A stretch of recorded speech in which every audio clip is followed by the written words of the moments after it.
Pinagsasaksak na, sinunog pa. Yan ang sinapit ng isang mag-ina sa Guagua, Pampanga sa loob mismo ng kanilang bahay. Hawak na ng pulisya ang isang kaanak ng mga biktima na itinuturing ng suspect. Makibalita tayo kay CJ Turida. Sunog at tadtad ng saksak sa katawan ng mag-inang ito nang datnan ng isang nilang kaanak sa kanilang bahay sa Guagua, Pampanga kahapon. Nagkalat ang dugo at abo sa paligid ng bahay sa barangay Pulong Masle. May mga bagas din ng paa ng tao na hinihinalang mula sa suspect.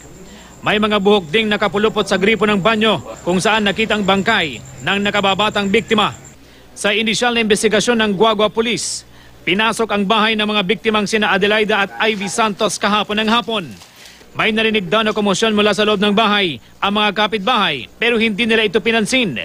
Pagnanakaw ang isa sa mga nakikitang motibo sa krimen dahil may mga nawawalang alahas at pera sa bahay. Wala nga akong alam na may kalasi ang kagalit dito eh.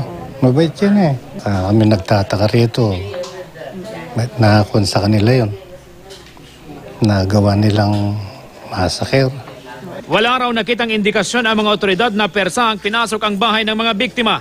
Kaya paniwala nila, kakilala rin ng mag-ina ang suspect. Inimbitahan na ng mga otoridad ang isang kaanak ng mga biktima na itinuturing ng suspect sa krimen. Hindi muna siya pinangalanan. Yung handle po ng floor polisher, nakita po doon sa malapit sa cadaver ng nanay.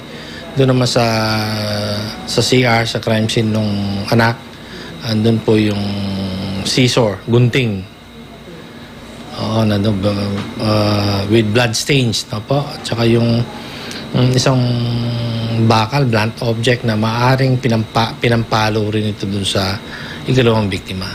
It seems na merong disarray dun sa isang kwarto na maaaring ang suspect ay may hinahanap. CJ Torida, Nagbabalita, Pilipinas.